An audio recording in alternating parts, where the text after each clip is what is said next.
नहीं, डूबे डूबे के मारेंगे, कब मारेंगे मारेंगे, ठीक है। अब उन्होंने धमकी दिया, इन्होंने धमकी दिया, तूने बोला, मैंने बोला, हमने बोला, तुमने बोला, हिसाब बराबर हुआ। पर बाद में सवाल यही आता है कि कोई किसी के दुश्मन नहीं है। हिंदी भाषा का विरोधक करके हम नहीं है। अब राज ठाकरे की भूमिका सबने देखी है। हमारी भूमिका ये है कि यह हाथापाई तक नौबत नहीं आना चाहिए, और सरकार ने भी ये सोचकर पहली से इसकी शक्ति की जो भाषा की गई, बात की गई, वो नहीं होनी चाहिए। 5वीं से हिंदी है वैसे ही रखना चाहिए।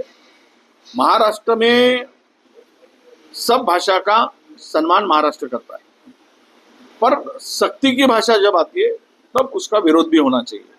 अब रहा सवाल, दुबे ने जो बात कही कि महाराष्ट्र के जनता में, महाराष्ट्र के लोग हमारे भरोसे पे जीता है, गुजारा करते हैं, तो ये जो बकवास बातें की, उसके लिए राज ठाकरे ने जो बात कही, वो उसको लगाऊंगा कि ईंट का जवाब पत्थर से दे। तो ईंट का जवाब पत्थर से देने से ईंट से 2 टाके गिरेंगे, पत्थर मारने से 4 टाके गिरेंगे, पर दोनों को भी इंजोर्ड होना है, नुकसान दोनों का होने वाला है। इसीलिए हमारी लड़ाई किसी हिंदी भाषी से नहीं। जिन सरकार ने ये हिंदी भाषा लागू शक्ति की, उस सरकार के खिलाफ में हमारी भाषा होना चाहिए। तो वो नहीं होते हुए किसी व्यक्ति विशेष पर आरोप होना, इस तरह की भाषा करना, ये इसको हमारा समर्थन नहीं रहेगा। सरकार ने नहीं, अभी कुछ एसओपी हमारे कानून, उसमें तो हमारे विधिमंडल में पूरी व्यवस्था है, हमारे नियम बने हुए हैं और उसके तहत ही काम होता है। तो जो हुआ मुंबई में असेंबली के पीरियड में, वो बहुत ही मैं बोलता हूँ कि महाराष्ट्र की संस्कृति को दाग लगाने वाली, महाराष्ट्र के असेंबली में ये जो घटना घटी, पूरी शर्म से महाराष्ट्र का सर झुका। तो ये कार्रवाई और किसके तरफ से हुई, क्या हुई, ये सब पता है। ये दोबारा न हो, ये कोशिश हम सबको मिलकर करना है। नहीं, उसमें कुछ तथ्य है, उद्धव जी ने कहा, आधी सच्चाई तो उसमें है, ये हम भी मानते हैं। ये तीनों लोगों ने, हमने जो सीट बंटवारे में समय बिताया, हमारे प्लानिंग स्ट्रेटेजी दौरे पे ध्यान नहीं दिया। आगे वाले जो बना रहा था, स्ट्रेटेजी बना रहे थे, वोटों की चोरी कर रहे थे, वोटर लिस्ट बदला रहे थे, लाडली बहन ला के वो लोगों को गुमराह कर रहे थे, तब हम लोग सीट बंटवारे में बिजी थे। उसका जवाब देने के लिए हम लोग कम पड़े। ये भी एक कारण निश्चित रूप से है।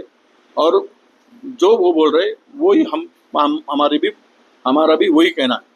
उद्धव जी सच बोल रहे और हम झूठ नहीं बोल रहे, हम भी सच ही बोल रहे। वो हम तो लोकल लेवल पर छोड़ दिया है, उन्होंने अपने डिस्ट्रिक्ट यूनिट जो है, उन्होंने उसको निर्णय लेना है। वहाँ की परिस्थिति को, हमारे दौरे होंगे, हम भी परिस्थिति वहाँ की जान लेंगे और बाद में हम लोग निर्णय करेंगे। अभी देखो, ये मुद्दे को लेकर बीजेपी इसका फायदा उठाना चाहती है। अब ये मुद्दा क्यों आया, कैसे आया, सरकार ने इस चुनाव के मद्देनजर सामने रखते हुए हिंदी की शक्ति का जेआर क्यों निकाला, निर्णय क्यों निकाला, तो हिंदी साइडर वोट को कंसोलिडेट करने के लिए उन्होंने ये कदम उठाया है, और इसका फायदा हो और मराठी में विभाजन हो और भारतीय जनता पक्ष को फायदा हो, यही उसकी मंशा थी और उसमें वो सफल हुए।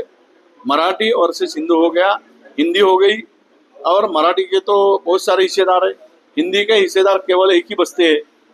तो उसका फायदा उनको होने के लिए ये जो कोई ट्रैप बनाया था, उसमें कौन फंस रहा है, ये आने वाले दिन में दिखेगा।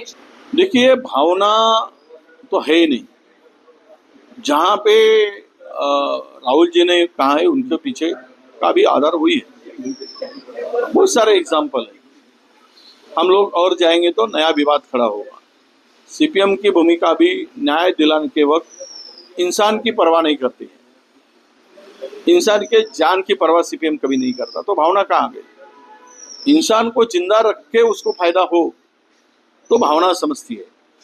तो उस हिसाब से अगर राहुल जी ने कहा है। ऐसे ही खबरों के लिए सुदामा न्यूज को लाइक और फॉलो करना ना भूलें।